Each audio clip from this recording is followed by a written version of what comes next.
আসসালামু আলাইকুম। ইসমত মিলি আমন্ত্রণ জানাচ্ছি এনটিভির মধ্যাহ্নের খবরে।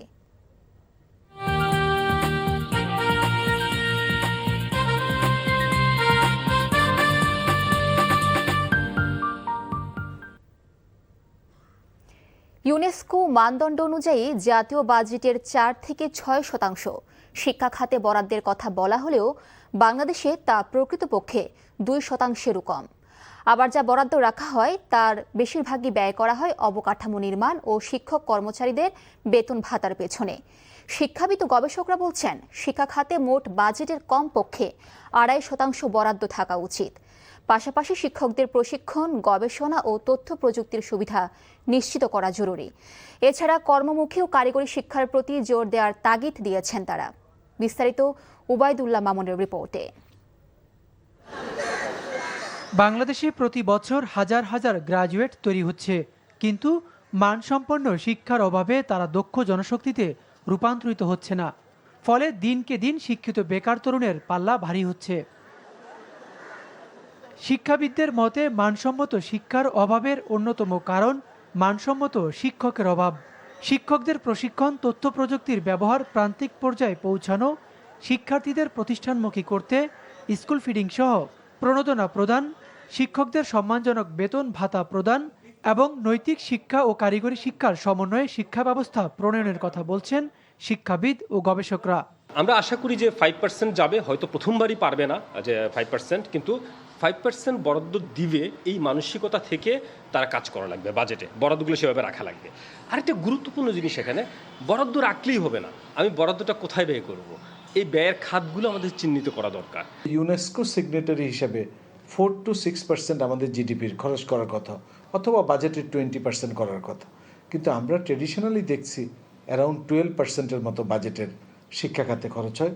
শিক্ষায় কমপক্ষে 2.5% বরাদ্দ রাখার পক্ষে মত দেন গবেষক ও অর্থনীতিবিদরা। কর্মমুখী শিক্ষায় সরকারকে সবচেয়ে বেশি বাজেট বরাদ্দ রাখার পরামর্শ তাদের। আমাদের যে টেকনিক্যাল এডুকেশন, কর্মমুখী যে শিক্ষার বিষয়টা আছে, স্কিল ডেভেলপমেন্টের যে বিষয় আছে, গুণগত শিক্ষার সেই জায়গাগুলো একটা গুরুত্ব এখানে পাবে। আমরা বলি যে আমরা পিছিয়ে আছি র্যাঙ্কিংয়ে, কেন পিছিয়ে থাকবো না কেন? তো দেখা গেল যে আমাদের সবগুলো বিশ্ববিদ্যালয়, আমাদের প্রায় 150 বিশ্ববিদ্যালয়ে যা গবেষণা বরাদ্দ, যা বাজেট, একটা বিশ্ববিদ্যালয় এর চেয়ে বেশি উন্নত দেশের। শিক্ষা খাতের বরাদ্দকে রাষ্ট্রের বিনিয়োগ উল্লেখ করে শিক্ষার মান বাড়ানো এবং গবেষণার জন্য ধীরে ধীরে বরাদ্দ বাড়ানোর তাগিদ শিক্ষাবিদদের। Ubaidullah Mamun, NTV news, Dhaka. সচিবালয়ে প্রধানমন্ত্রী তারেক রহমানের সভাপতিত্বে জাতীয় অর্থনৈতিক পরিষদের নির্বাহী কমিটি একনেকের সভা চলছে। এই মুহূর্তে সচিবালয়ে আছেন সহকর্মী ইফতেখার রেজা, সেখান থেকে সরাসরি যুক্ত হচ্ছেন তিনি। ইফতেখার, একনেকের আজকের সভার এজেন্ডা সম্পর্কে কি তথ্য আছে আপনার কাছে, আমাদেরকে বিস্তারিত জানাবেন।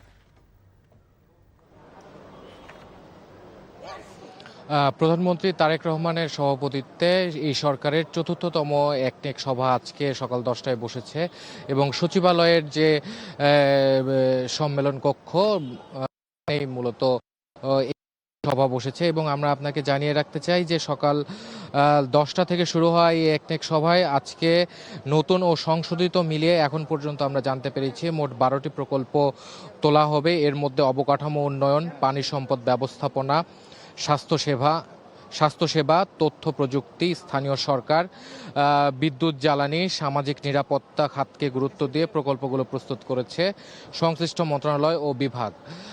এবং এর পাশাপাশি আরও যদি আলোচনা প্রসঙ্গে অন্যান্য প্রকল্পগুলো বা বাংলাদেশের জন্য সম্ভাবনাময়ী যে প্রকল্পগুলো রয়েছে বিভিন্ন আলোচনা পর্যায়ে, সেই প্রকল্পগুলো সম্পর্কেও আলোচনা হতে পারে এবং আজকে সিদ্ধান্ত না আসলেও হয়তো আগামীতে সিদ্ধান্ত আসতে পারে বলে আমরা ধারণা করছি। এবং এর সাথে জানিয়ে রাখতে চাই যে প্রধানমন্ত্রী তারেক রহমানের আসন্ন চীন সফরের আগেই 4,000 কোটি টাকা ব্যয়ে চট্টগ্রামের আনোয়ারার চীনা অর্থনৈতিক জোন স্থাপন প্রকল্প অনুমোদন পেতে পারে আজকের এই সভায়। এবং এছাড়া আনোয়ারা, বাঁশখালী, চকরিয়া আঞ্চলিক মহাসড়ক উন্নয়ন, সমন্বিত উপজেলা ভূমি কমপ্লেক্স নির্মাণ সহ যে প্রকল্পগুলো রয়েছে সেই প্রকল্পগুলো সম্পর্কে আলোচনা থাকবে এবং বাংলাদেশ শিশু হাসপাতাল সম্প্রসারণ সহ আরও কয়েকটি বড় প্রকল্প অনুমোদনের জন্য একনেকে উপস্থাপন করা হবে বলে আমরা জানতে পেরেছি। এবং আমি আপনাকে জানিয়ে রাখতে চাই যে সরকারের যে ফেব্রুয়ারিতে ক্ষমতা গ্রহণ এবং ক্ষমতা গ্রহণ থেকে আজ পর্যন্ত যে সরকারের যে কার্যক্রম রয়েছে সেই কার্যক্রম নিয়েও পর্যালোচনা হতে পারে বলে আমরা জানতে পেরেছি। তো এই ছিল সর্বশেষ। জানছিলাম একনেকের বৈঠক সম্পর্কে।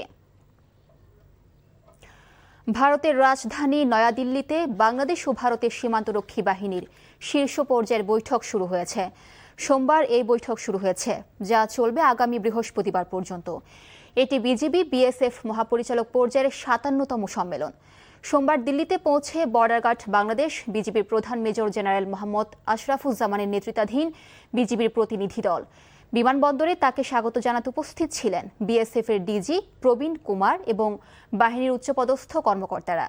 সম্মেলনে বিএসএফ কর্তৃক ভারতীয় নাগরিক ও দুষ্কৃতিকারীদের হাতে সীমান্ত হত্যা বন্ধে কার্যকর পদক্ষেপ, পুশিন বন্ধ, ভারত থেকে বাংলাদেশে মাদক, অস্ত্র ও অন্যান্য নিষিদ্ধ পণ্যের চোরাচালান রোধের বিষয়গুলো গুরুত্ব পাবে।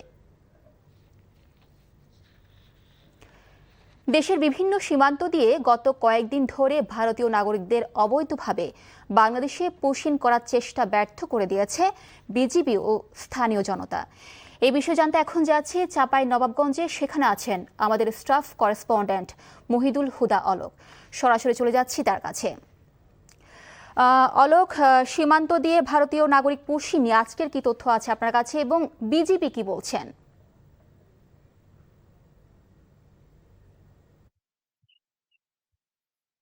হ্যাঁ মিলি, আপনি নিউজে যেমনটা বলছিলেন যে ভারতীয় সীমান্তরক্ষী বাহিনী বিএসএফ এর পুশিনের চেষ্টা বিজেপি এবং স্থানীয় জনগণ যৌথভাবে প্রতিরোধ করে দিয়েছে। আপনাকে জানিয়ে রাখি, গত বৃহস্পতিবার রাত ৩টার দিকে ভারতের 12 বিএসএফ ব্যাটালিয়ন চাঁপাইনবাবগঞ্জের বাঙাবাড়ি সীমান্ত এলাকা দিয়ে 28 জন নারী পুরুষ শিশুকে পুশিনের চেষ্টা করে। ওই চেষ্টাটি বিএসএফ তারা কঠোরভাবে অবস্থান নিয়ে বিএসএফ সেই চেষ্টাটি প্রতিরোধ করে। এই 28 জন যাদেরকে পুশিনের চেষ্টা করা হচ্ছিল তারা সীমান্তের শূন্যরেখার প্রায় 50 গজ ভারতীয় অংশে 2 দিন অবস্থানের পর তাদেরকে সরিয়ে নেওয়া হয়েছে। বিজিবি কর্তৃপক্ষরা যেটি জানিয়েছে যে ভারতীয় সীমান্তরক্ষী বাহিনী বিএসএফ তাদেরকে সরিয়ে নিয়েছে। আপনার মাধ্যমে দর্শকদেরকে জানিয়ে রাখি, উত্তরের জেলা চাঁপাইনবাবগঞ্জের বিস্তীর্ণ এলাকা ভারত সীমান্ত লাগোয়া। এখানে 5টি উপজেলার মধ্যে 4টি উপজেলায় ভারতীয় সীমান্ত ঘেঁষা। এখানে সীমান্তে দায়িত্ব পালন করছে বিজিবির 3টি ব্যাটালিয়ন। তো আমি ব্যাটালিয়নগুলোর শীর্ষ কর্মকর্তাদের সঙ্গে কথা বলেছি।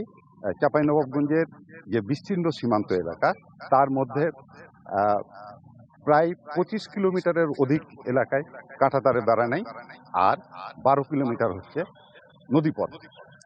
এই সব এলাকায় এই উদ্ভূত পরিস্থিতিতে বিজিবি শক্ত অবস্থান নিয়েছে, তারা নজরদারি বাড়িয়েছে এবং তারা সীমান্ত এলাকায় পুশিন রোধে তারা সর্বাত্মক কার্যক্রম চালিয়ে যাচ্ছে। আরও একটি বিষয় আপনাকে জানিয়ে রাখি, স্থানীয় জনগণের পাশাপাশি আনসার ভিডিবি সদস্যরাও সীমান্তে পুশিন প্রতিরোধে দায়িত্ব পালন করছে। মিলি, এই ছিল চাঁপাইনবাবগঞ্জ থেকে সর্বশেষ। ধন্যবাদ অলোক। দর্শক, এতক্ষণ জানছিলাম সীমান্তের খবর। চট্টগ্রাম মহানগরীর বাকলিয়ায় 4 বছরের শিশুকে ধর্ষণের মামলায় গ্রেফতারকৃত মনির হোসেনের বিরুদ্ধে চার্জ গঠনের শুনানি চলছে। সকালে চট্টগ্রামের শিশু সহিংসতা দমন ট্রাইব্যুনালের বিচারক সৈয়দা হাফসা ঝুমার আদালতে এই মামলার একমাত্র আসামি মনিরের উপস্থিতিতে মামলার চার্জ গঠনের শুনানি শুরু হয়। এর আগে চট্টগ্রাম কারাগার থেকে আদালতে আনা হয় মামলার একমাত্র আসামি মনিরকে।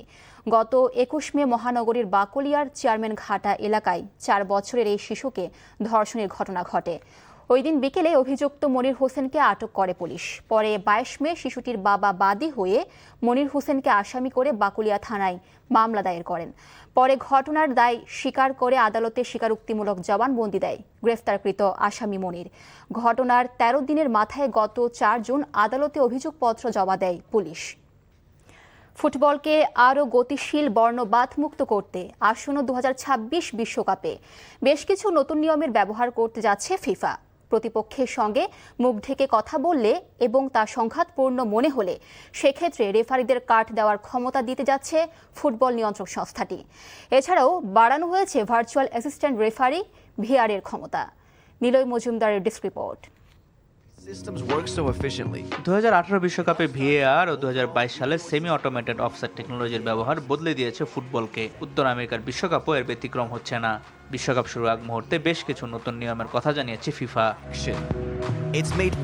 কোনো খেলোয়াড় যদি বিতর্ক বা উত্তপ্ত পরিস্থিতিতে হাত, বাহু কিংবা জার্সি দিয়ে মুখ ঢেকে কথা বলেন, তাহলে তাকে সরাসরি লাল কার্ড দেখানোর ক্ষমতা দেওয়া হয়েছে রেফারিকে। রেফারির সিদ্ধান্তের প্রতিবাদ জানিয়ে মাঠ ছেড়ে যাওয়ার প্রবণতা ঠেকাতেও কঠোর অবস্থান নিয়েছে ফুটবল কর্তৃপক্ষ। নতুন নিয়মে কোনো খেলোয়াড় প্রতিবাদ স্বরূপ মাঠ ত্যাগ করলে তাকে লাল কার্ড দেখানো হবে। একই সঙ্গে কোচ বা টিম কর্মকর্তা খেলোয়াড়দের এমন কাজে উস্কানি দিলে ব্যবস্থা নেওয়া হবে তাদের বিরুদ্ধেও। এমনকি কোনো দলের কারণে ম্যাচ পরিত্যক্ত হলে পরাজিত ঘোষণা করা হবে সেই দলকে। এছাড়াও সময়ক্ষেপণ কমাতে নতুন নিয়ম কার্যকর হচ্ছে থ্রো-ইন ও গোল কিকের ক্ষেত্রে। রেফারি দৃশ্যমানভাবে 5 সেকেন্ডের কাউন্টডাউন শুরু করলে নির্ধারিত সময়ের মধ্যে থ্রো-ইন না নিলে বল চলে যাবে প্রতিপক্ষের দখলে। আর গোল কিক নিতে দেরি হলে প্রতিপক্ষকে উপহার দেওয়া হবে কর্নার কিক। বদলি খেলোয়াড় নামানোর নিয়মেও এসেছে পরিবর্তন। মাঠ ছাড়তে থাকে খেলোয়াড়কে মাঠ ত্যাগ করতে হবে 10 সেকেন্ডের মধ্যে। নির্ধারিত সময়ের মধ্যে মাঠ না ছাড়লে বদলি খেলোয়াড়কে সঙ্গে সঙ্গে মাঠে প্রবেশের অনুমতি দেওয়া হবে না। খেলোয়াড়দের অযথা মাঠে পড়ে থাকার প্রবণতা কমাতে চিকিৎসা সংক্রান্ত নিয়মে আনা হয়েছে পরিবর্তন। কোনো খেলোয়াড়ের চিকিৎসার জন্য ফিজিও মাঠে প্রবেশ করলে খেলা আবার শুরু হওয়ার পর তাকে অন্তত 1 মিনিট মাঠের বাইরে থাকতে হবে। এছাড়াও আরও বাড়ানো হয়েছে ভিডিও অ্যাসিস্ট্যান্ট রেফারি ভিএআর এর ক্ষমতা। ভুল খেলোয়াড়কে কার্ড দেখানো, ভুলভাবে কর্নার দেওয়া কিংবা বল খেলায় ফেরার আগেই সংগঠিত কোনো ফাউলের ঘটনাতেও হস্তক্ষেপ করতে পারবে VAR. Niloy Majumdar, NTV sports desk. এ ছিল মধ্যাহ্নের খবরে। এই খবরের ভিডিও সহ আপডেট জানতে ভিজিট করুন এনটিভি অনলাইন www.ntvbt.com। এছাড়াও এনটিভির জনপ্রিয় সব অনুষ্ঠান ও খবরের আপডেট জানতে ভিজিট করুন আমাদের ইউটিউব ও ভেরিফাইড ফেসবুক পেজে। 2টায় দুপুরের খবর দেখার আমন্ত্রণ রইল। ধন্যবাদ সবাইকে।